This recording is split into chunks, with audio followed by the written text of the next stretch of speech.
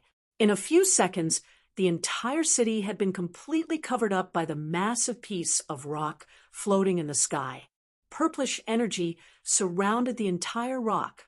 They couldn't see Miss Amy's small figure holding onto this massive piece of rock with just a single hand, since they were currently on the far northern side of the city. It only takes one action to flatten this entire city. Choose your next words carefully, Miss Amy voiced out while still floating high up in the air. Young miss, please be reasonable. It's not the fault of anyone here. We were just following orders, the commander shouted out once again with a panicked expression. Every single person in the city was panicking at this moment, seeing the massive rock stationed right above their city. The MBO officers knew they would be unable to do anything to stop her if she wanted to do this, so they just remained in place. A lot of them were cowering in fear and about to pass out from the pressure of her mixed blood energy. I do not care about your orders. Where is he? She questioned. He? Who? Commander Lindstrand asked. Gustav. Where did you keep him? Miss Amy questioned again. Oh, we lost him, young miss. We were unable to catch him, Commander Lindstrand answered quickly. Lost? So you lots didn't get him? She asked once again. No, young miss. He escaped. Commander Lindstrand praying mantis face lit up as he noticed the look on Miss Amy's face slowly changing. He had never been so glad about a failed mission before. Now he realized he should have been thanking his subordinates for failing to catch Gustav instead of scolding them. Are you telling me he's okay? Miss Amy asked, once again with a tone of concern. The officers were unable to catch him due to his escaping tricks and multiple skills. So I'm sure he is fine, young miss. Since he escaped with his own strength, Commander Lindstrand wasn't just praising Gustav's skills because he was Miss Amy's student, but because he also saw some of the footages linking to Gustav's escape. He knew Gustav was truly a special mixed blood, even though he scolded his subordinates for being unable to catch him. Now, he felt it made sense why someone with a lower-ranked bloodline was skilled enough to escape the pursuit of many higher-ranked mixed bloods. The massive piece of rock in the sky slowly began to shrink down after Miss Amy heard the response. Her gaze slightly reduced in intensity as the purplish energy surrounding her slowly started to rescind. Lil sis, were you truly going to destroy the entire city? Another feminine voice was heard in the air as a figure appeared behind Miss Amy. If they had harmed him, I would raze the city to the ground. Miss Amy answered unhesitatingly without mincing words. Chills ran down everyone's spine as they heard that. She's not called the Demon Queen for nothing. All of them bore thoughts similar to this. You're so violent, Lil sis. Haha, you still haven't changed. The other feminine voice resounded again. Why did you follow me? Miss Amy asked as she slowly descended from the sky.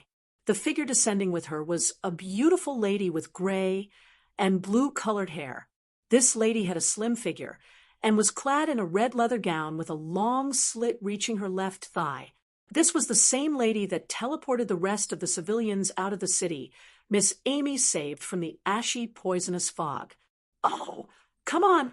I had to see who was making my little sis get all worked up, Rilia said with a light chuckle. Turns out it was a little fugitive, she added with a light, snarky tone. Don't get in my way. Miss Amy turned to the side and gave her a death glare while speaking. Of course not. I want, Lilia responded with a nervous chuckle while raising her hands slightly with a look of defeat. Miss Amy turned to look around and stared at the destruction she had caused. Seeing everywhere in flames, not one shred of pity could be seen in her gaze. The MBO officers were glad that the danger had passed, but they were still very scared at the moment seeing her walking towards them. Now, they didn't know whether to keep going after Gustav or not when the higher-ups gave the instruction. On one side, they might lose their official title, and on the other side, they might lose their lives. "Come here, you," Miss Amy voiced out. The praying, mantis-faced commander walked towards her, trying to maintain a calm outlook. "Tell me everything that happened," she demanded while a chair formed behind. Miss Amy proceeded to sit on the chair amidst the flames and destruction while crossing her legs as she listened to the narration of Commander Lindström.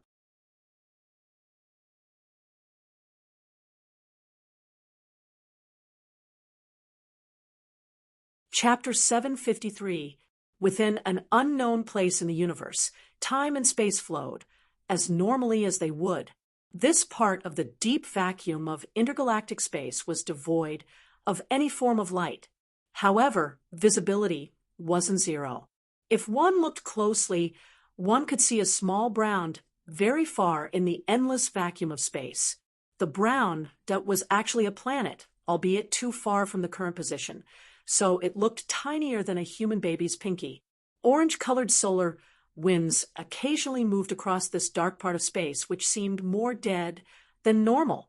The gravitational force in this area was also at an absolute, and a small shrieking sound was audible. VHHHRRRHHHH, an ashy-colored fog could be seen wriggling like a creature as it drifted across the endless intergalactic space. It seemed to be squirming in agony as it beelined towards the small brown in the distance. Suddenly, "Ho, what do we have here?" Numerous voices suddenly boomed across space.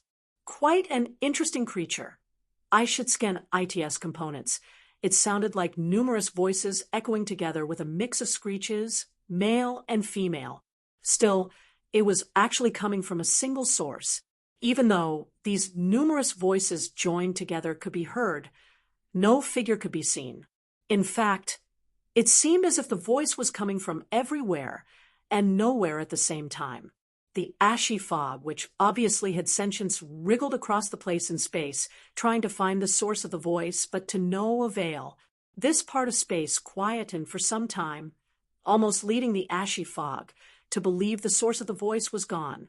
But in the next instant, "Interesting, interesting. This creature will benefit me. Ha ha." The voices sounded excited after staying silent for a while. This gave room to the thought that it had finished scanning the ashy-colored fog like it mentioned earlier. "You're coming with me, little creature." The intertwined voices resounded out again, and in the next instant, CHRIXXX, a small black hole opened up and swallowed up the entirety of the ashy-colored fog. It disappeared the next instant, and this part of the intergalactic space returned to its initial tranquility. Within an underground tunnelway that looked rugged and was packed with lots of chunks scattered around the place, a figure could be seen sitting a pile of debris while munching on some food. This was obviously Gustav, and he was currently in the same underground tunnelway he blew away during his escape with Boss Danzo and Carissa's from the underground battle arena guards. The whole place looked stuffed, and the walls of the tunnelways looked like they might come crashing down at any moment. Fortunately, the holes created on the roofing from the blast had been patched, and even though there was barely any space for movement within this place, Gustav was glad it wasn't as bad as he pictured. The entire tunnelway almost completely collapsed the last time, but the ring lords had begun working on them after Gustav destroyed the pathways to getting to one of their underground battle facilities. Even though they were unable to restructure it completely before Gustav erased them from existence, they had repaired it to a certain extent, which was why Gustav could stay here without problems. This was where he had picked to teleport to while he was falling towards the burning sands when the MBO officers were chasing after him. It was over 1,000 feet below the surface of the burning sands. This was made possible since Gustav had teleported away from here using his dimensional bracelet the last time he fought Garu and Biden. The dimensional bracelet marked spots he had teleported from as checkpoints to teleport back to such locations anytime. Gustav consumed the last bar wrap of snack in his hand and tapped on his left wrist. It's back to being fully charged, he muttered as he recalled. He had only been here for about 12 hours.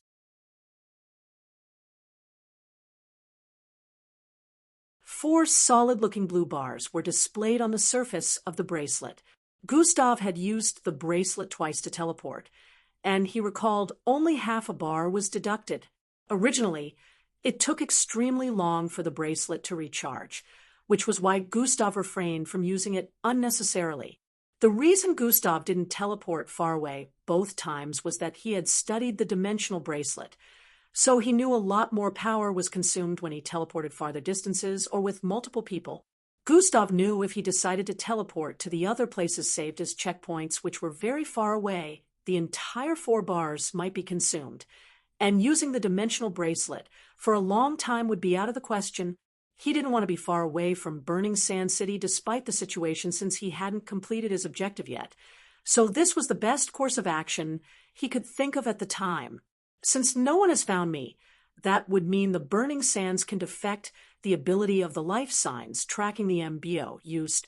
Gustav analyzed.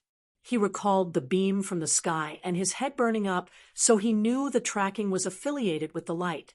Since the MBO had used it earlier, he didn't have any doubt that they could use it again to try and find him.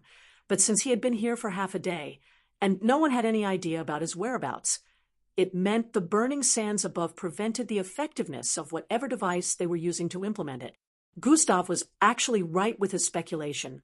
The MBO did try using life signs tracking again, but when the beam fell in the middle of the burning sands, there was no response, unlike before when it was in the middle of the city.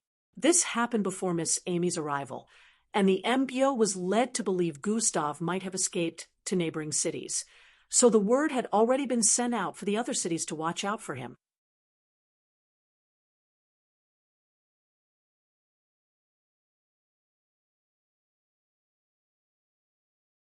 Chapter 754. Regardless of these actions, Gustav was still unable to be found. So he was glad he made the right decision by teleporting to this place. That was unexpected.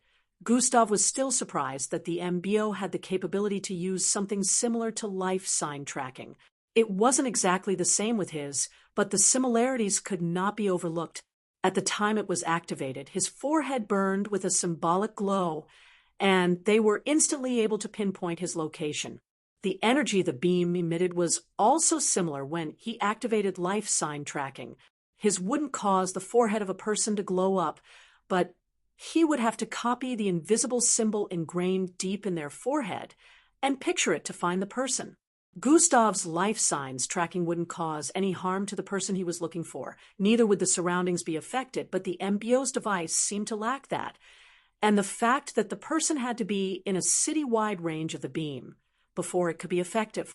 Gustav could see through a person's forehead no matter where they were in the world, so long as he had their life signs. He could also locate them from that. Safe to say, Gustav's life sign tracking was less complicated and more effective than the MBO's. He had no idea that the negative effect on the person it was used against was even worse than he thought, and he just happened to be unaffected. The MBO pushed their plans forward suddenly. I hacked into one of their mainframes and found out they had a meeting not too long ago. The system voiced in his head, "A sudden meeting. I almost got caught because of that." Gustav couldn't understand why they would just change their minds like that. One of the people in attendance for that meeting was young Joe. The system added. Of course, it had to be him. Gustav wasn't so surprised anymore. Knowing young Joe for being a master of persuasion, Gustav knew he must have given the higher-ups reason to implement their plan early. It was already a given that the device using life sign tracking was the plan to get Gustav, but he couldn't understand why they didn't just make use of it earlier? Why did it seem like they were giving him time to show himself before they decided to use it like it was an extreme measure? Gustav couldn't wrap his head around this, but he decided to keep it at the back of his mind in the meantime. That bastard. When I'm done handling this situation and getting the second quarter of Scientist Ill research, I should find a way to erase his pitiful existence. This had once again triggered Gustav. He knew young Joe was still after him, and now everything else that had been happening, which increased the world's suspicions about Gustav, made sense now. Gustav felt young Joe was probably pulling strings in the shadows to make sure this incident completely buried him. He hadn't forgotten about young Joe and everything he had done, but there was no time to deal with young Joe, while dealing with everything he had been dealing with since he got out of camp. Gustav sighed, trying to relax. His current plans were much more important at the moment. I need to get to the business district I destroyed. It's probably still very much under surveillance, which means you'll have to be careful, Gustav voiced out. But you need to get the corpse from Scientist Zill's lab first, the system reminded. That goes without a saying, but the business district is harder to get into without arousing any suspicions and implementing my plans, Gustav responded. On the bright side, they think you escaped to another city, so they'd probably not try to use that device anytime soon, the system stated. But they know I can teleport, so they should also know I might come back. It's not so certain that they wouldn't make use of the device. Gustav was still a bit worried, but what needed to be done? Anyway, he would have to get back to Burning Sand City soon. They had no idea that the city had been plunged into darkness due to Miss Amy destroying the structure responsible for shooting out the life sign tracking beam. They're probably still everywhere, trying to get me. I'll stay here for a day more. Gustav looked around as he spoke. Burning Sand City, what happened here?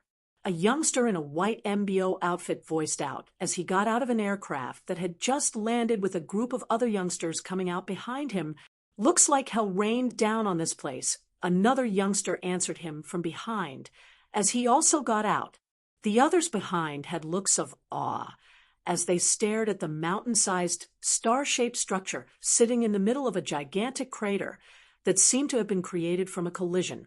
They were a group of 12 currently standing in place, staring at the destruction in the surroundings with looks of confusion and astonishment.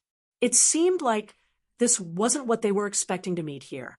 Hey, Eldris, what do you think that is? One of them with dark skin and bush afro-styled hair voiced out. I'm not so sure, but from the looks of things. The tallest in the group voiced out as he looked up into the dark sky to see the moon positioned at the northeast. I think that used to be Burning Sand City artificial sun, he stated with a look of uncertainty. Everyone was startled as they heard that. They stared at the massive structure once more, then looked at the sky as they recalled a piece of information. Their artificial sun, Falco voiced out with a tone of disbelief. Did you forget it was mentioned that Burning Sand City never experienced nightfall? Timmy voiced out from the side. Yeah. Oh. Falco came to a realization as he looked upwards. It's night.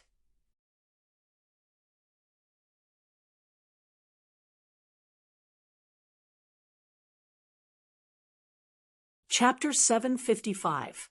Yeah. Oh. Falco came to a realization as he looked upwards. It's night, he voiced out. Everyone else had looks of contemplation on their faces as they wondered how this came to be. The group of 12 that had just arrived comprised of Eldris, Falco, Rhea, Glade, Angie, Timmy, Alevra, Chad, Vera, and 2 other special class cadets. These 5 had been put on a special mission different from the other cadets who were undergoing their first mission after the 1 year spent within the MBO camp. The MBO camp, a few days earlier, within a small private space, a group of 12 were gathered together in front of an MBO officer dressed in an orange-colored MBO uniform. He seemed to be briefing them about something which was quite shocking based on the expressions on their faces. They all had expressions of confusion and disbelief on their faces. What?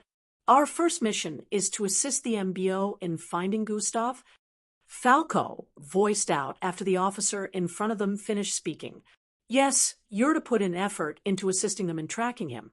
You have all been chosen to catch the fugitive Gustav based on your past relationship with him. We expect good results from you lots, the MBO officer voiced out unhesitatingly. Hole ups, fugitive? There must be a mistake somewhere, EE voiced out with a tone of disapproval. Did you miss the part where I mentioned almost 3,000 people were killed and properties worth hundreds of millions were destroyed as well? The MBO officer responded with a condescending tone. Are you saying he's responsible? Eldris proceeded to ask. So far, all the evidence points towards him. So he's the main suspect, the MBO officer answered. Which means there's still a chance of this all being some huge mistake, Eldris mumbled. There has to be some sort of mistake. Gustav wouldn't just do that. Angie finally spoke after being silent for some time. I mean, he would kill, but he wouldn't kill for no good reason. Committing manslaughter is out of option, Angie thought. Gustav always have a reason for killing. I'm sure the MBO are not digging well into this. Matilda also voiced out her displeasure about this whole situation, killing over 2,700 people, old, young, and children included. Yeah, I'm sure he had a good reason for doing that, the MBO officer voiced out while staring at the cadets like they were naive. There's no way he's responsible for that, EE replied with a look of certainty. Well, if that is so, he should come out and prove himself innocent. Since you're his friends, help catch him, and then you can help him prove his innocence, the MBO officer stated. The details you all need about the whole situation are in the chips I handed you. Make sure you go through the information and learn about the situation completely.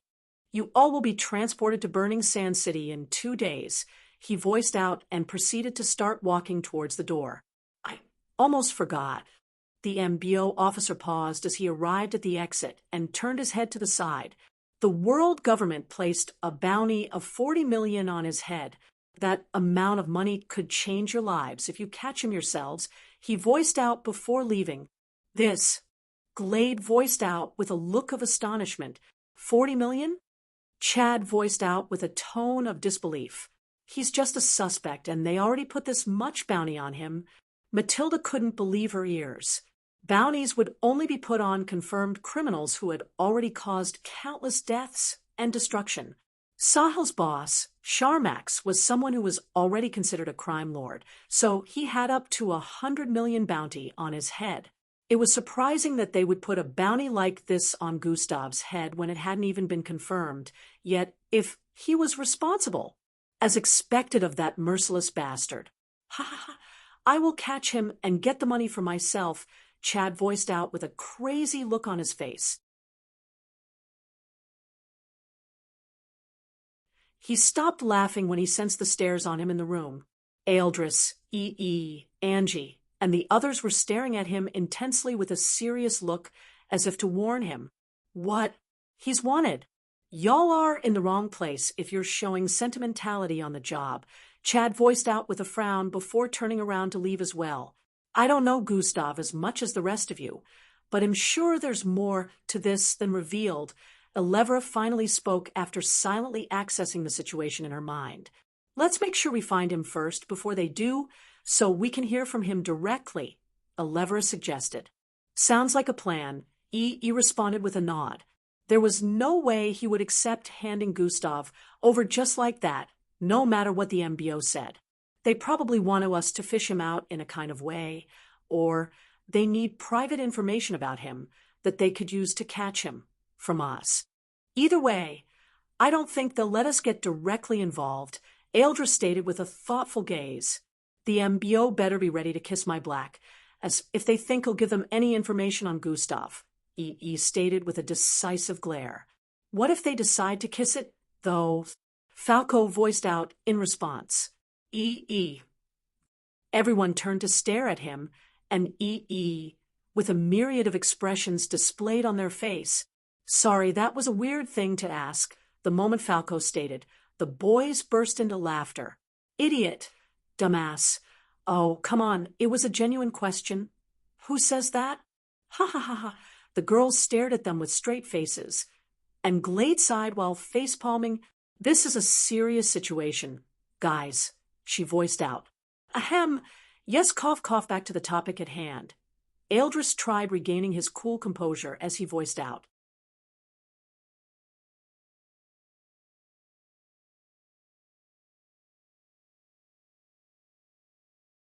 Chapter 756. I don't care about you lot's plan. I'll catch Gustav and hand him over myself if I have to. I want that money. Another special class cadet that happened to be in this group voiced out. He gave everyone a glare before leaving through the exit. He was the only guy that didn't share in their sense of humor, and now there were only 10 left in the room. Who cares about those two idiots? I will not let anything happen to my rival. Rhea shouted out with a look of enthusiasm. Keep your voice down, dumbass. Timmy slapped the back of his head as he voiced out. Let's just make sure to give the MBO very little information, and make plans to get to Gustav before anyone else does, Matilda said with a decisive look. If you're on this, hands in, Matilda said while stretching out her hand. Eldris nodded and stretched out his hand, placing it on hers. He wasted no time and moved to the side while stretching out his hand as well. Falco, Timmy, Rhea, Elevra, and Glade also moved forward and placed their hands on the others as well. I don't know him well enough too, but like Elevra said, there's more to this, so I agree with the plan. Chutlu, the 6th-ranked, strongest first-year cadet, voiced out as he also moved forward. He placed his palm right on top of theirs as well.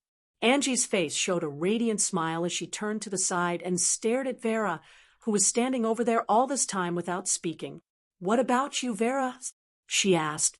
It goes without us saying that I will help my master, she said with a serious look before walking towards them and placed her hand on the 8 hands already joined together. Angie was a little startled hearing Vera call Gustav her master, but she shrugged it off and moved towards them to place her hands on theirs too. Let's do it, she voiced out with a strong tone. While that was happening, all across different places in the camp, cadets were receiving their first missions in groups. It was already a year since they had arrived at camp, so it was time for the first years to embark on their first missions. First missions were usually easy ones and pretty much tests to see how much improvement every cadet had gone through in the last year. Depending on how well a cadet did during their first mission, they might be sent on another one and return later to camp than the others.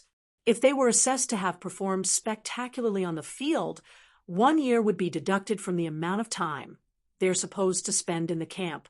Originally, it was 4 years, but those who performed splendidly would have the numbers reduced for them. For Gustav, it was already guaranteed. He wouldn't spend more than 2 years before the first years began training a year ago. Right now, different groups all across camps had received their first mission, and they would be leaving the camp in about 2 to 3 days for their first mission. Eldris, Angie, and the others happened to be drafted on this special mission to assist in catching Gustav. Within the next 2 days, they studied the information on the chip and got more details about the incident. This made them realize the severity of the situation, seeing clips about the destruction and the state the city was left in after the incident. Only Angie was completely running crazy with a lot of thoughts in her head as she saw a piece of information that stated Boss Danzo was killed. She remembered Boss Danzo to be someone Gustav considered to be like a father to him, and it truly scared her to think of what Gustav could have done after this happened. Could he have gone mad and caused this destruction because of that? Angie thought as she sat in her room, analyzing the whole situation. No, Gustav would only try to harm the people responsible. There would be no reason for him to commit genocide. Angie held her head as she thought. She was extremely worried after seeing this piece of information. She barely knew Boss Danzo, but Gustav had mentioned him so many times that it was impossible to overlook their relationship. I should keep this from the others. They may see it as a reason to believe he's responsible. Angie thought to herself, I just hope he's okay. Thinking about it carefully, Angie realized There was no way Gustav would be okay, just like she wouldn't if she lost her father. We have to find him before anyone else does. Angie really longed to find Gustav and be beside him right now, but there was no way to achieve that. She suddenly recalled something. He mentioned a granddaughter here in camp. Has she been informed? Angie thought before standing to her feet. I should go speak with her. She decided. Burning Sand City, present time, you kids! 2 MBO officers approached the group of 12 standing in a line-up format a few feet ahead of the aircraft. They turned to face him after hearing that. Commander Lindstrand will see you now. Follow me. The lady on the left voiced out and proceeded to turn around. Wait, what about her? Angie voiced out while gesturing at the aircraft behind. A feminine figure with a crestfallen expression walked out of the aircraft in the next instant. We were told there was only 12 of you. Who is she? The MBO officer asked. She's here for her father, Angie responded. Both officers stared at each other in confusion before the female officer responded. You 12 come with me. My subordinate will take care of her, she said before proceeding to turn around once more, leading them away from the aircraft. The other male officer walked towards the girl in a cadet outfit as well to question her. The group of 12 were led towards a massive tent-like structure right behind the area of destruction. Join my Discord server. I will post Miss Amy's illustration as a paragraph comment here.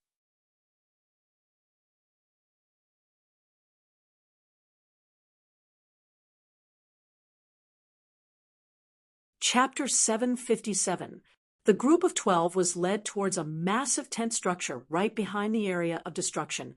Many MBO officers were moving across the place, and each of them exuded power which made the group confused even more. If there are these many powerful officers in place, how is it possible for the artificial sun to get destroyed? They all had similar thoughts in their minds as they headed for the tent-like structure. They were led through the entrance in a few seconds, and it looked like they had arrived at what seemed to be an improvised base. It looked really better on the inside than they expected, with different sets of technology set up in different areas. A few officers could be seen stationed in front of holographic computers tapping on keyboards. Different screens floated in midair, displaying several locations all across the city. A few MBO officers were currently standing in the middle around 2 ladies, as they seemed to be discussing something.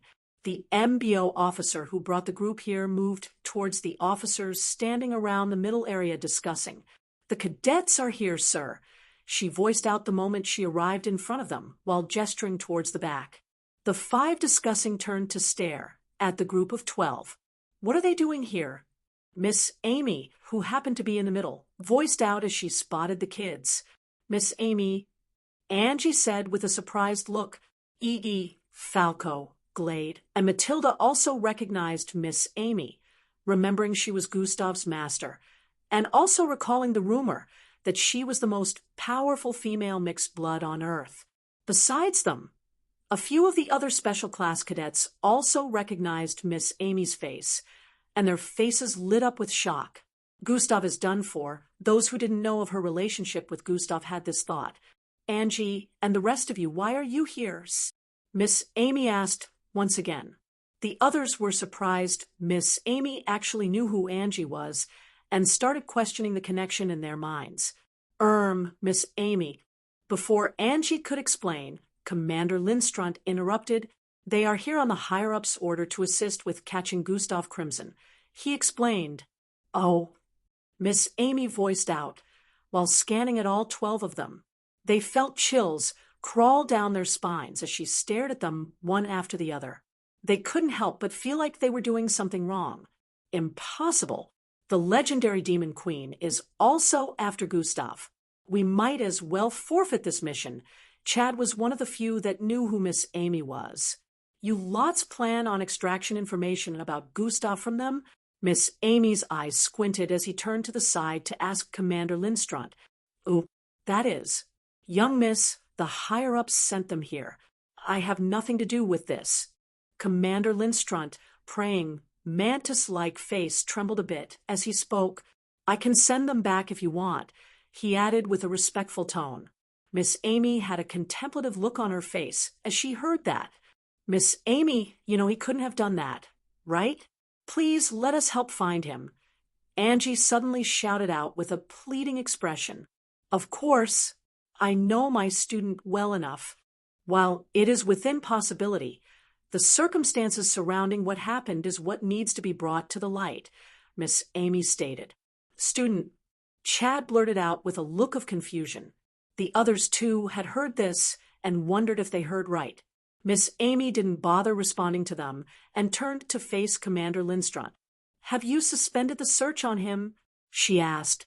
Yes, we have sent out the word for all officers around the city to return to base and cease their search, Commander Lindstrand answered. Good. I will find him myself, she stated.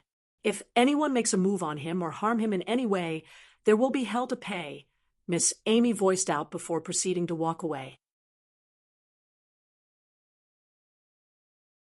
The group of 12 left a gap in between their lineup for her to pass through as she moved towards the exit.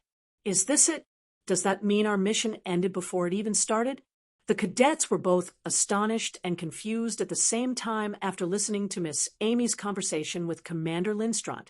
Miss Amy suddenly paused as she got to the entrance and turned slightly to the side. Let these ones follow me. They'll complete their mission under me, she stated. Young miss, do you mean you want them to work with you? Commander Lindstrand asked, trying to confirm if his ears were playing tricks on him. Hold on. I don't know some of them, she said while turning around, and began walking forward again. Step, step, step, step.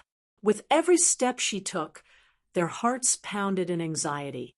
Just these 5 are good, Miss Amy said while pointing at Angie, Falco, Matilda, and Glade. Thanks, ma'am. Ha ha, voiced out, raising his fist. A smile appeared on Angie's face as she heard that, but Miss Amy's next statement left her dumbfounded. Send the rest back. Let them go on some other mission. They're not needed here, Miss Amy voiced out, and turned back around to leave. The others had dark looks on their faces after hearing that. Aeldra smiled wryly while Alevra maintained her poker face, seemingly not bothered by this decision. Miss Amy turned to the side and stared at Alevra from the corner of her eye. You remind me of him, but I can't let you work with me if I don't trust you, Miss Amy said before resuming walking forward. Everyone saw Miss Amy's eyes on Alevra in those few moments, so they knew she was speaking to her.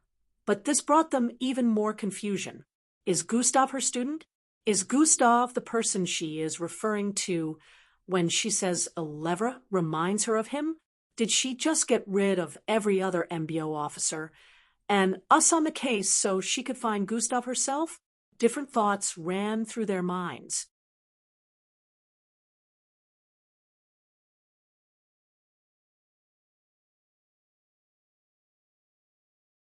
Chapter 758. Miss Amy. Angie called out to her before she could leave once more.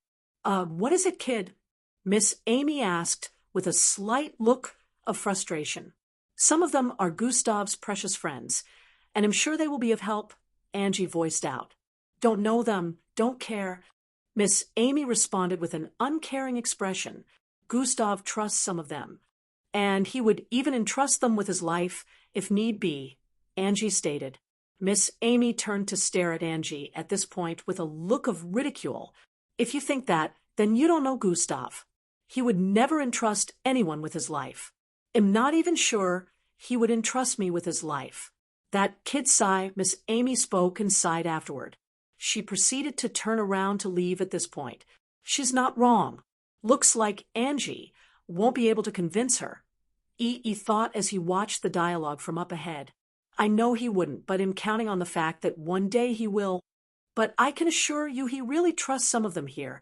Angie remained unrelenting as she tried to convince Miss Amy. I don't. Miss Amy responded coldly before leaving through the exit. Angie sighed after Miss Amy left. She was quite disappointed that her words yielded no result. Angie turned around and started walking towards the group. I guess we'll leave it up to you guys, Aeldra voiced out with a smile. There's nothing to worry about since she's like the strongest being on the planet. I'm sure we'll only be able to do little anyways, Timmy stated too. Rhea still seemed crestfallen, since he was hoping he would get to see Gustav after so long. I can't believe the Demon Queen was his teacher this whole time.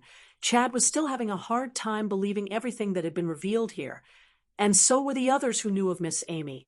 Looks like you seven are heading back, Tom. One of the officers beside Commander Lindstrunt was speaking when a feminine voice interrupted. Hold on. Everyone turned towards the entry point to see Miss Amy walking back in. Point out the ones you said Gustav trust, Miss Amy said while staring at Angie. A look of excitement appeared on Angie's face as she heard that. I will only pick them if their bloodlines will prove useful in some kind of way, Miss Amy added. Angie began pointing them out one after the other, starting with Eldris. He just like E.E. is one of Gustav's best buddy and also ranked number 3, now number 2, since Gustav was deranked. Gustav trained her in camp, so she's like your grand student, she voiced out while pointing at Vera. Oh, Gustav decided to train someone. Miss Amy was a bit surprised, but this was an automatic pass from her, because she knew Gustav wouldn't just pick anyone to perform such action. He calls himself Gustav's rival. After giving a breakdown of info on Eldris, Vera, Timmy, and Rhea, only Elevra was left.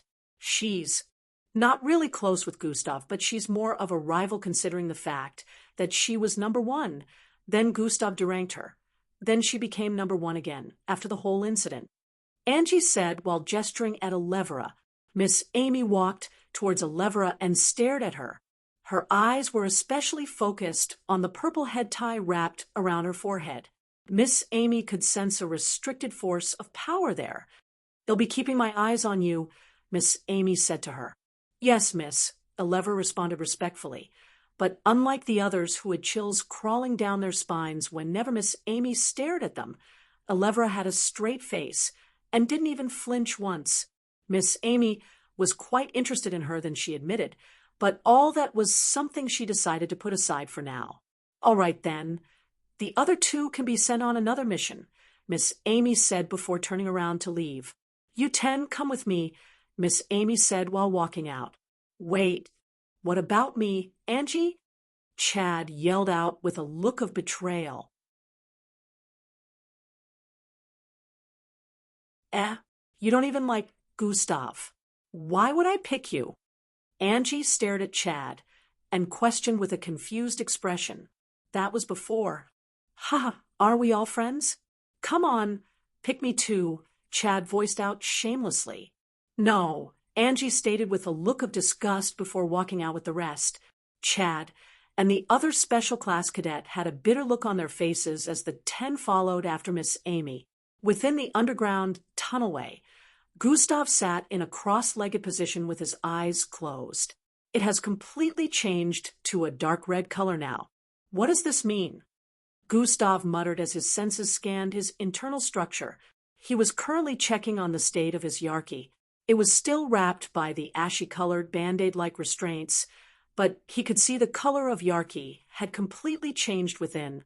The Band-Aid-like restraints covering it had little cracks all over. They were barely visible, but Gustav could sense them like he could see them directly. It will probably come off in a few days, Gustav thought out loud. He was interested in seeing what other surprise Yarky had in store for him beyond the color change. He was sure he would be in for some surprises, sensing that Yarky also emitted a different kind of energy compared to before. After a few more seconds, Gustav retracted his senses and stood to his feet. It's time, he voiced out after opening his eyes. I should contact scientists the moment I get back into the city, Gustav decided while tapping on the dimensional bracelet strapped to his left wrist. Tap. He wasted no time in picking the same area he was trapped in by the MBO during his pursuit.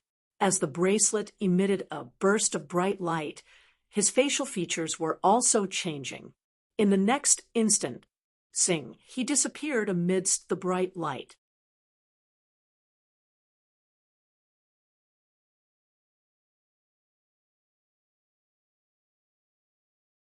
Chapter 759.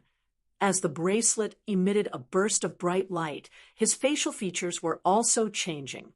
In the next instant, zing, he disappeared amidst the bright light.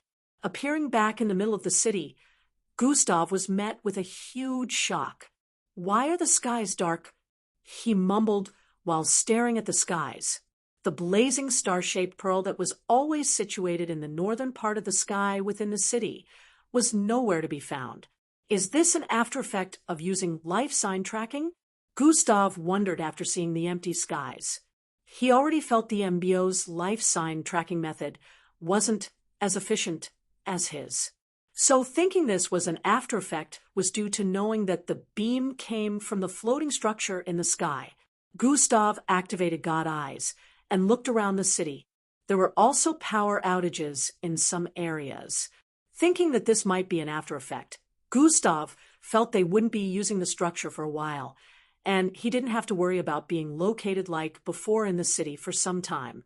He had no idea the entire structure had been destroyed, and life sign tracking would most likely be unable to be used in this city unless the MBO decided to activate one of their space satellites and point it in the direction of this city. This was something that would be unlikely to happen due to Miss Amy's recent input. Wearing his hoodie over his head, he leaped down from the rooftop of the skyscraper he was currently standing on and landed one street away from Grayscale Pharmaceuticals. He was glad he was away from Grayscale Pharmaceuticals when he sensed the strange pressure over the city 2 days ago. If he had remained there, the lab would have been raided by the MBO, since that was where they would track him to. Then he would be unable to come back there like he was doing right now. The MBO had tracked him to the top of a skyscraper in the middle of the city, not having any idea about where exactly he came out from since he was previously in any of the buildings in that particular area. "Thank goodness you're okay. We were worried," Serzil voiced out as Gustav sat on one of the sofas in his office. "Why, if I had been caught, it would have been broadcasted all over the media," Gustav replied as he transformed back into his original looks right in front of Serzil. "Fascinating," Serzil said, internally unable to hide the look of astonishment on his face. He already knew Gustav had the ability to do this initially, but he had never seen Gustav do it in person. The MBO employed a variety of methods to catch you in the last 2 days, and even activated the same light beam they used back then twice after you were said to have escaped towards the west area of the Burning Sands, Serzil explained. "We all know how dangerous the Burning Sands are, so Carissa's and I were worried for your safety," Serzil added. He was glad when he finally heard Gustav's voice through a call some minutes ago. "Nothing to worry about. I won't be so stupid as to put myself in unnecessary danger unless absolutely necessary," Gustav responded. Serzil nodded before speaking once more. "On the bright side, they won't be able to use that technological device to locate you anymore." That's true. The city is dark at night now. It must be an after effect of using that power," Gustav stated. "An after effect? No, that's far from being the reason," Serzil corrected. "Huh? How do you mean?" Gustav felt Serzil's response hinted that he knew something Gustav didn't. "Something happened about 20 hours ago." Serzil went on to narrate how a powerful pressure descended upon the city, more powerful than the time the device was activated. In a few minutes, he had completely narrated the entire scenario of the structure being thrown down by a figure and how rock covered the entire sky in the city. Why would that powerful figure destroy the artificial sun? Gustav asked with a look of astonishment. He was also quite surprised the MBO hadn't done anything about it. And even though the media displayed the happenings, the person responsible for the deed was not displayed. "The only thing everyone heard was, 'Who gave you the permission to use that device on my student?'" The powerful figure seemed angry. Serzil also had no idea who exactly the person was, just like everyone in the city. So he just narrated to Gustav exactly as it had happened. "Student," Gustav's eyes widened. "Yes," Serzil confirmed. "Was it the voice of a woman?" Gustav proceeded to ask. "Yes, it was a feminine voice," Serzil said with a tone of certainty. "Miss Amy." It's gotta be her, Gustav instantly thought. Do you know her? Sirzil noticed the strange expressions on Gustav's face and asked, I think that's my teacher. Gustav responded. Your teacher? You had a teacher as powerful as that? Sirzil couldn't believe his ears. But I didn't want her to get involved. I still don't, Gustav said with a low sigh. Miss Amy is here, and she already caused problems as expected. Gustav didn't know whether to laugh or cry at this. It's obvious she was mad, because they were after you. I did get some news that the MBO officers who were sent outside the city to look for you were retreating. Looks like she has a big influence in the MBO. You should use this to your advantage, Sirzil voiced out. No, I don't want her to go against the entire MBO because of me. This is already enough, Gustav said with a tone of disapproval. While Miss Amy would be able to pull such a thing off, this would cause tension between her and the MBOs. The world powers would be wary instead of being comfortable with her presence on Earth.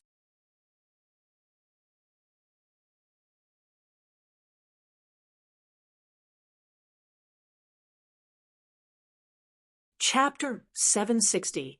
Gustav still had no idea why Miss Amy had agreed to wear a seal and work with the MBO, so he didn't want to cause problems for her. But for all he knew, it could be for some important reason, and he didn't want things to be ruined for his sake, since the consequences could be something even Miss Amy might not be able to handle. Okay, but are you not going to try and see her? Sirzil asked. Not at all. I have to make sure she doesn't know I'm here. Gustav had decided to remain hidden. So, back to the plan. You know what I need, Gustav said, getting them back on track as to why he was here. Follow me into the lab, Sirzil said while standing up from his seat. Gustav nodded and followed after him towards the personal lab. They arrived within, and Sirzil moved towards the right side and tapped on a few holographic buttons. SSHHCZZ, a rectangular-shaped board, shifted out of the wall beside them, and a fresh corpse could be seen laying atop it.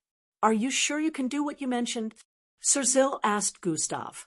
Well, I've had the ability for a while, but never tried it.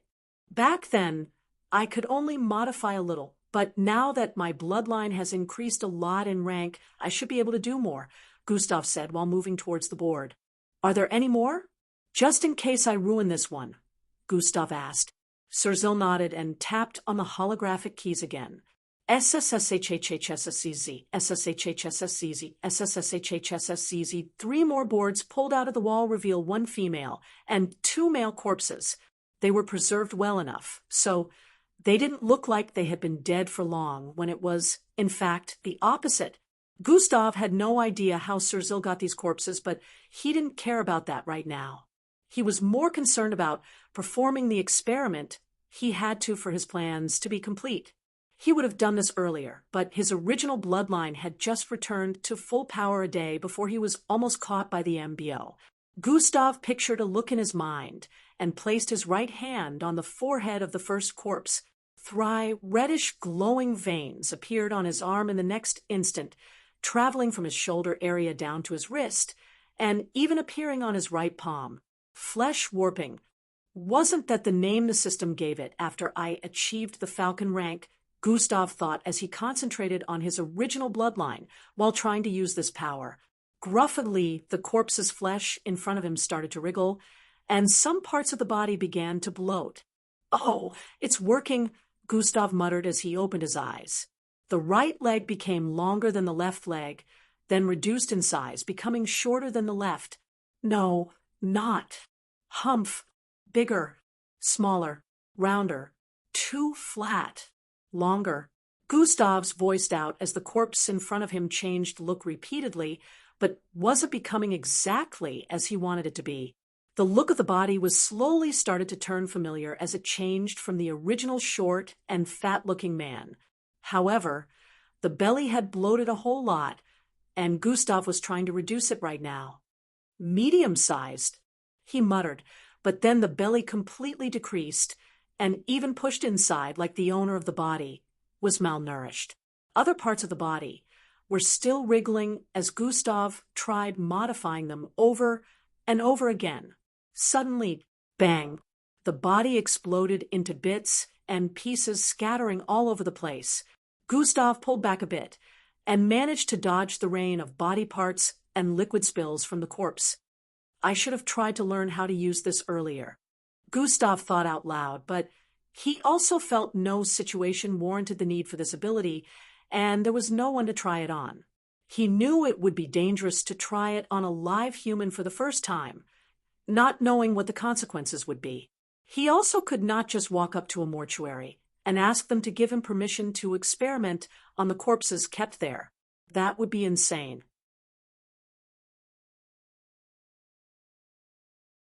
This ability was attached to his genetic transformation bloodline, which, of course, was his original bloodline.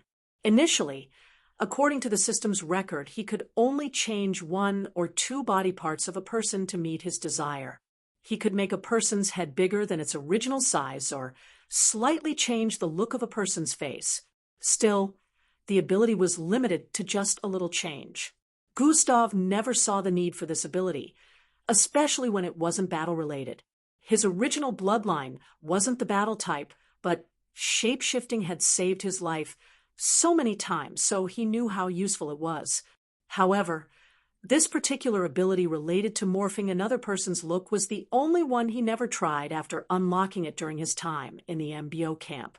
Now, the ability had become even more powerful than before after achieving the Falcon rank. According to the system, he could change an entire person's appearance using this ability. This meant he could make a person look like another person, just like he could shapeshift. Now, the issue was he had no idea if it was something that could be controlled. Would it be temporary or permanent? What if he transformed a person's looks and was unable to make them go back to how they were? Or what if he messes up the person's look while trying to make them look different, and he is unable to change it back? There were just so many ways making use of this ability could go wrong. It was practically godlike, but at the same time with so many unknowns. Now, a situation where he could repeatedly try it out had presented itself, and on the first try, he completely destroyed a full human body. Gustav couldn't help but think, what if it was a living and breathing person?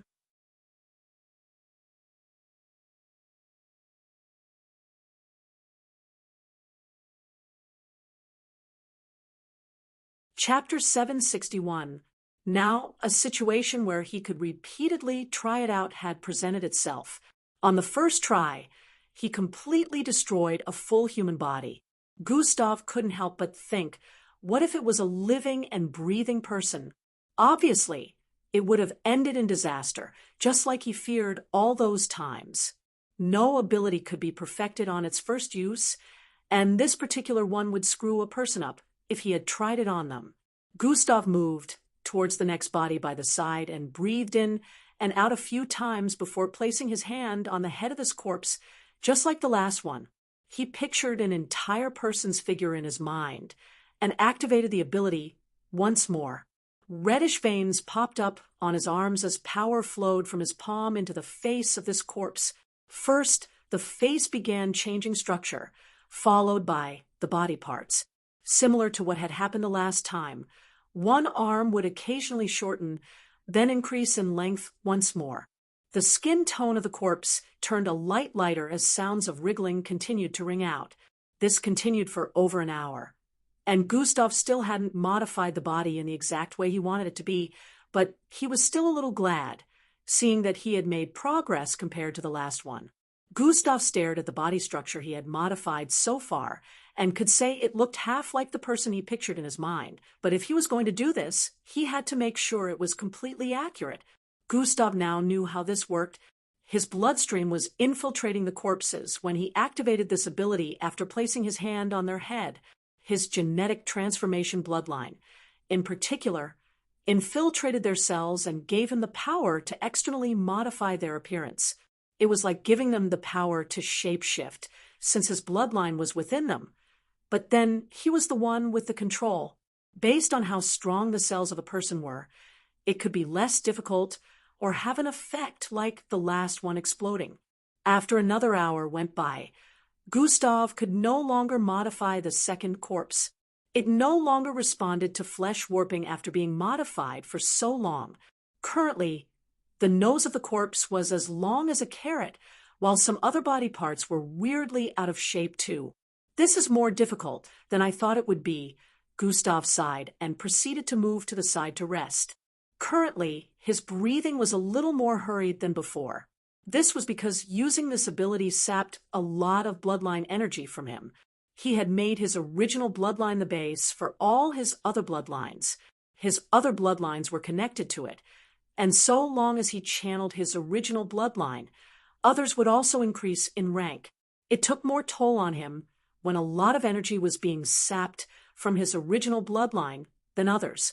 This meant that, even after he had managed to master this ability, he couldn't use it on a whim.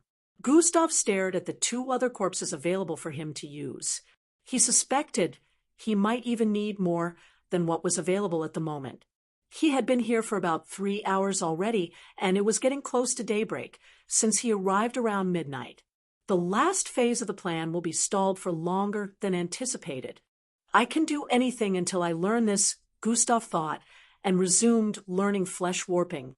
Within a massive apartment, a girl with blue hair and beautiful looks could be seen lying on a bed in one of the rooms. Her eyes suddenly sprang open as she sat up. I can sense his presence, she muttered while standing to her feet. She quickly moved out of the room, arriving in front of a passageway. Doors could be seen along the passageways which led to other rooms. She arrived in front of the second one by the left and began knocking. Bang, bang, bang. Her knock was so loud that in a few moments the person within had already moved to open it up. Vera, what is it? Angie's voice resounded from the entrance of the room as the door opened up. I can sense him.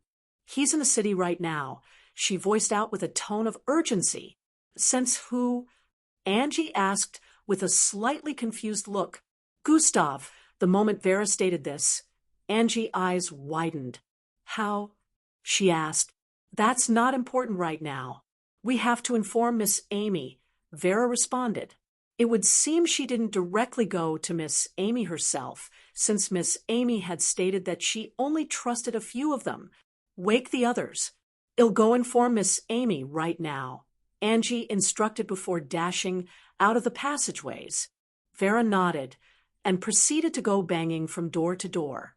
Despite the fact that it was midnight, everyone seemed to be on the alert, as it only took a few moments for them to respond. In a few moments, everyone was gathered in the living room except for one person. Where's Miss Amy? Eldris asked the moment Angie arrived back in their midst. I've checked the entire building as well as the premises. She's nowhere to be found, Angie responded. A brief silence ensued amongst them as they stared at each other for some time. She should be somewhere around the city. Maybe she has something to deal with, Falco said with a low tone. Yeah. Is there any way to contact her? Eldris asked Angie, who responded by shaking her head. Only Gustav would have known how to do that. And Angie stopped speaking at that point, since there was no point in saying the obvious. We'll have to make a decision ourselves then, Eldris said before turning to face Vera. Vera, are you sure you can sense him? Eldris inquired. I wouldn't wake everyone if I wasn't sure it's him, Vera said with a look of certainty.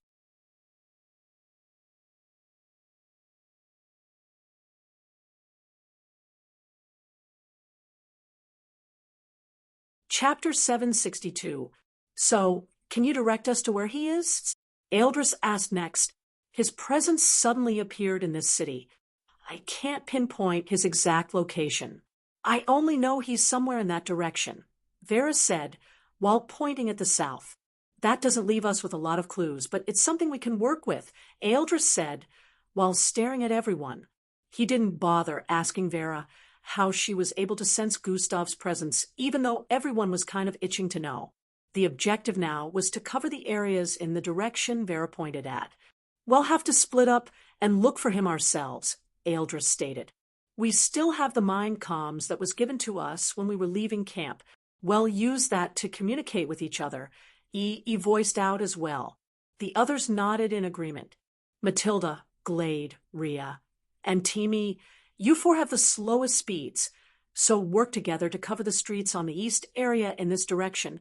Eldris began giving out instructions.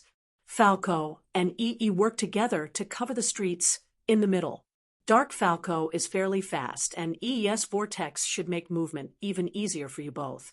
Vera and I will cover the east side in that direction, while Elevra will use her aerial abilities to scour the vicinities as well, Eldris added once more. Elevra and Vera nodded in understanding. It took almost unleashing the full extent of her abilities to fly, but Elevra knew the situation was dire, so she had no qualms having to be the aerial lookout. Angie is the fastest amongst every one of us, so she will move as a sole unit, covering the areas we miss. We have to make sure we don't cause too much disturbance while undergoing this operation, but make sure you report through the communications if you notice anything suspicious. Eldris concluded with this. Guys, be careful. If we end up causing too much disturbance, the MBO might be alerted. We don't want them knowing in on what we're up to. EE voiced out next. All right, let's move, Angie stated as everyone prepared to leave the apartment. They were still in their pajamas and would have worn their MBO outfits, but there was no time to do that right now. Vera said Gustav's presence just suddenly appeared in the city. There was a probability it would disappear soon, too, so they had to take hold of this opportunity to find him as soon as possible. Minutes later, forces blasted through the streets of burning Sand City, cross-checking one building after the other. EE would occasionally open multiple vortexes leading to spaces within a building. He would sometimes appear in people's rooms and slowly check around the place before getting out through another vortex that led to the next room. Dark Falco took over and jumped through the other vortexes EE opened up as well. Sometimes he would crawl across window panes, using the dark of the night to scan the entire building for Gustav. On Glade's side, their search was going according to the way Eldris planned it as well. They were the slowest amongst everyone, but their numbers made up for that. They would occasionally alert the people living around that area due to their speed, but when they brought out an MBO badge explaining they were in the middle of an investigation, the people around there would leave them be. Angie was so quick that she would be in and out of a building before anyone knew it. The only thing that would leave the people living in that area suspicious was the sudden intensity of the wind. They would wonder when they left the windows open. Eldris' speed was similar to Gustav's without making use of dash.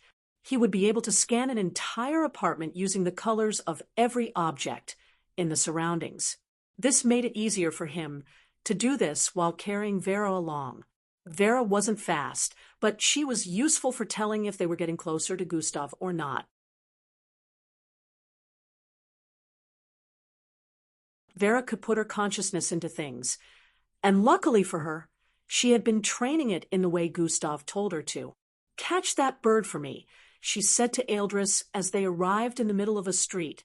Eldris had no idea why she would need that, but he leaped from side to side across the skyscrapers in the vicinity and caught the bird in a few seconds. Bang! The moment he landed on the ground, he handed it over to Vera unscathed. It looked a little like an eagle with leopard-colored feathers and 12 inches long feathery tail. Vera closed her eyes while holding onto the bird, and in a few moments she let it go. Eldris was wondering what that was all about, and in the next moment, the bird flew in through one of the windows of a building by the side. I can see through its eyes and control its actions, she explained to Eldris, whose face lit up in astonishment after hearing that. He thought her power was related to controlling plants, since this was what she made use of during battles within the MBO camp. Now it turned out it was more than just that. Eldris grabbed hold of Vera and once again began dashing across the place with speed. Vera covered her left eye to focus on the right, where she could see the bird moving within buildings. Her eyes caught hold of multiple weird acts going on in some rooms, but she didn't react to it, since she was more focused on finding Gustav. Already checked this one. Let's move to the next, she voiced out as Eldris was about to go inside a building. He nodded and proceeded to move towards the next. Up above, Elevra flew across the city, with her forehead revealed, the large purplish eye on her forehead pulsating with unknown energy scanned across the buildings as she flew from place to place.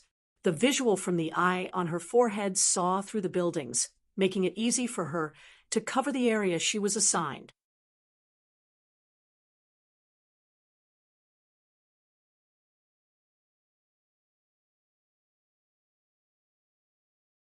Chapter 763. The visual from the eye on her forehead saw through the buildings, making it easy for her to cover the area she was assigned. Everyone had a map of the city that displayed the streets that extended in the direction Vera had pointed them in. The moment any street in the area a group was assigned had been cleared, they would communicate through the mind's comms to make sure Angie didn't have to check those places again. Angie was lowering the intensity of her speed on purpose so as not to cause too much commotion across the city. If this wasn't the case, it would only take her a minute to check every single space within a 200-story building.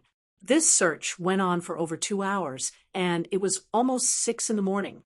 If daybreak arrived, they would have to suspend their search after making them settle in the apartment. Miss Amy had told them they had to be careful with their movements. Although she made the MBO stop with their search for Gustav in the meantime, beneath the surface, they would still covertly keep their eyes on all of them, which meant the moment they found out they were onto Gustav, the MBO might try something sneaky. They would be followed if they weren't careful, so the moment daybreak arrived, they would suspend their search. "Can you still sense his presence?" Eldris asked Vera as they arrived at a rooftop. "Yes, we're getting closer," Vera said as they leaped towards the next rooftop. "Any suspicious sightings up there?" "Elevra?" Eldris asked through the mind comms. "Nothing at all. Everything seems normal," Elevra responded. "I'm closing in on a dead end.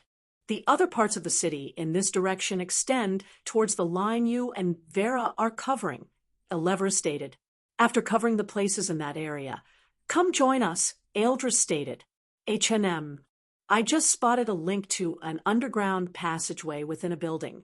I can scan through it, so you'll have to go down there and check it out personally," Elevra said while swooping down from the sky as purplish energy covered her entire frame.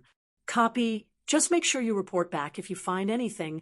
Eldris, they continued on with the search, knowing they had only a few more minutes left before stopping. 30 minutes later, they were back in the apartment with looks of contemplation as they stared at Eldris. "We will cover the rest later at night. Since it's already daybreak, we can't risk being followed," Eldris stated. Everyone nodded in agreement. "Besides, we are halfway done, so I'm sure we will be able to cover the rest this night," Eldris added.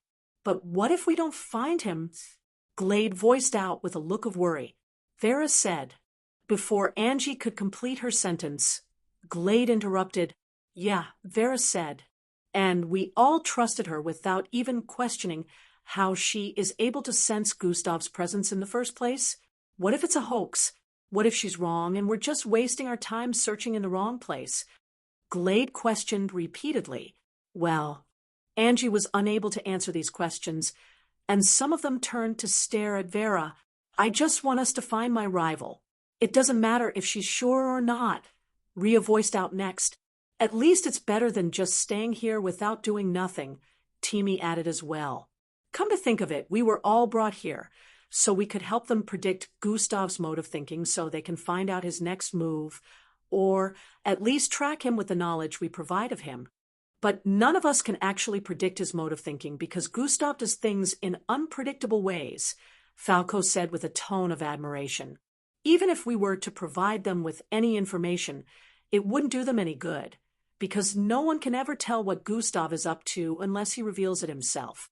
"Haha, the MBO has no idea who they're dealing with," EE chuckled lightly as he voiced out.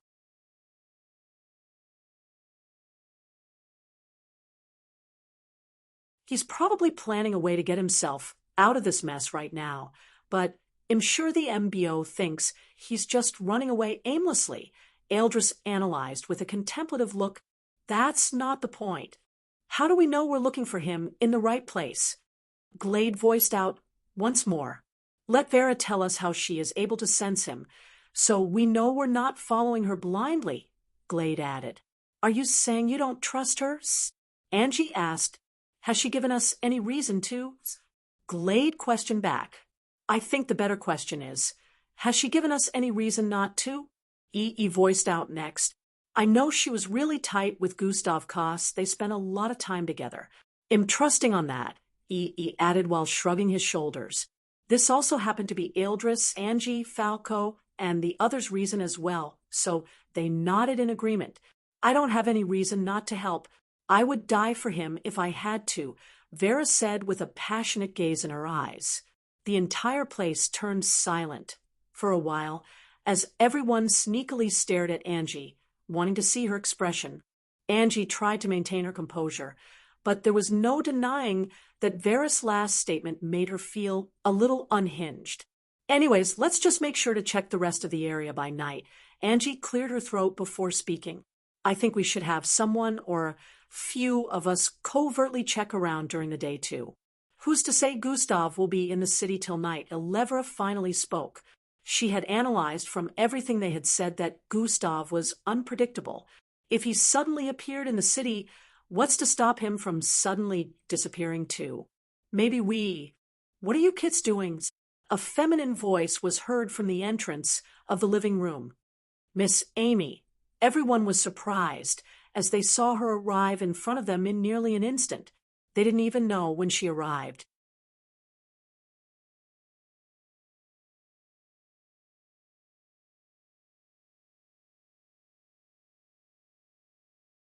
Chapter 764. What did you lots do when I was away? Miss Amy asked, while raising her brows with a look of suspicion. What happened was, Grayscale Pharmaceuticals, huff, huff, huff.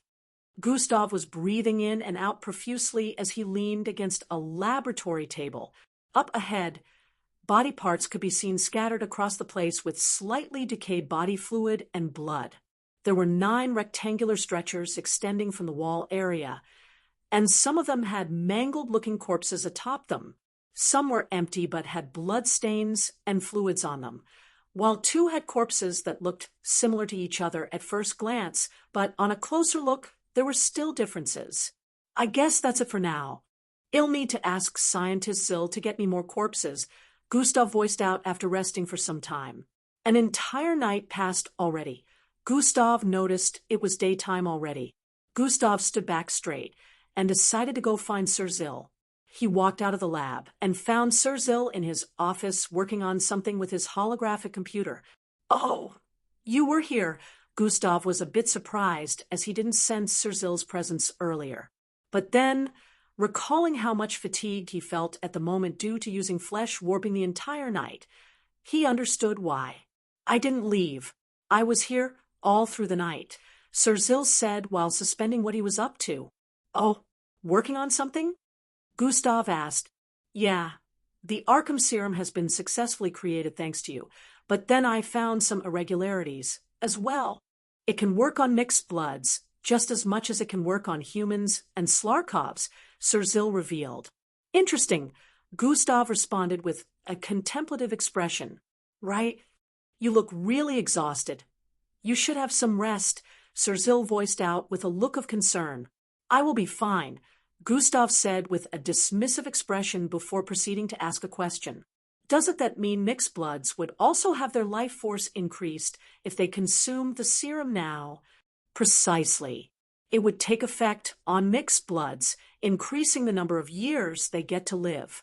This was made possible due to some of your cells permanently mixing with the serum when I was extracting it for study and modifying it.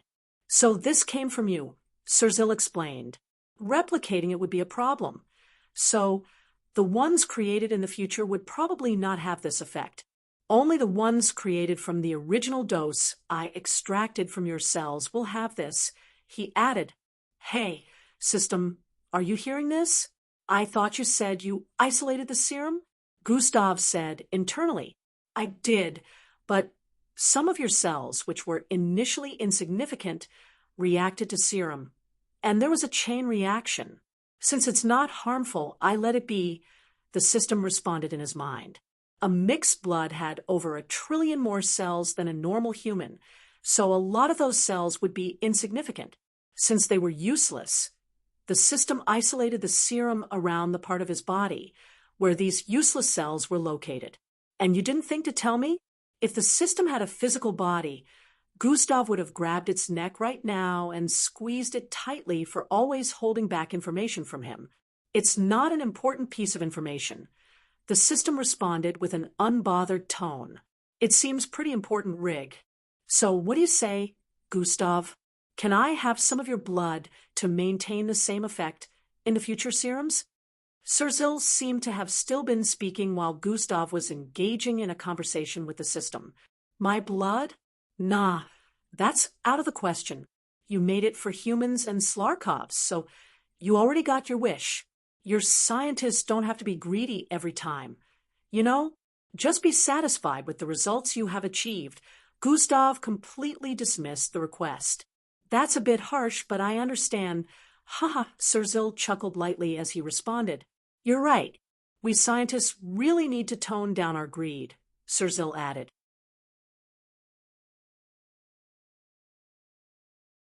It would seem being reprimanded by a youngster wasn't disrespectful to him. I do appreciate everything you've done so far.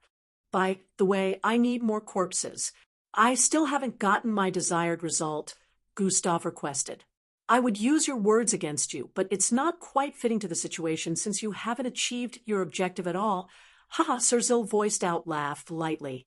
All right, you'll get more, but it will take some time, Sir added. Thank you. In the meantime, they'll be leaving the city again.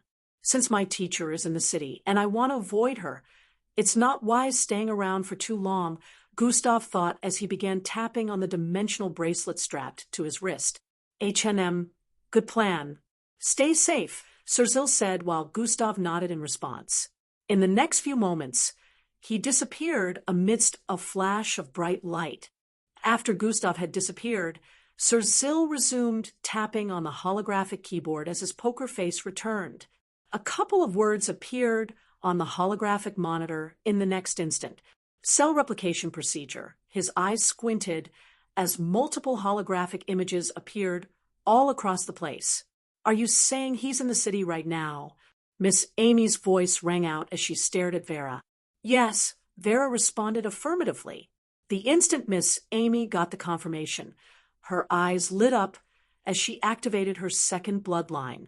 I once marked him with my light empowerment bloodline, Miss Amy voiced out as her figure suddenly lit up with purplish light. She turned around after saying this and began walking towards the door. If he's within range, I just might be able to find him with. While speaking, Vera suddenly cut her short. He's gone. Miss Amy paused her steps as she heard that and slowly turned around. What? She voiced out with a piercing gaze. His presence. It just disappeared, Vera said with a slightly shaky expression. You're tuning in to the Mystic Fist YouTube channel. Don't forget to subscribe and join us on this journey to catch the most captivating stories.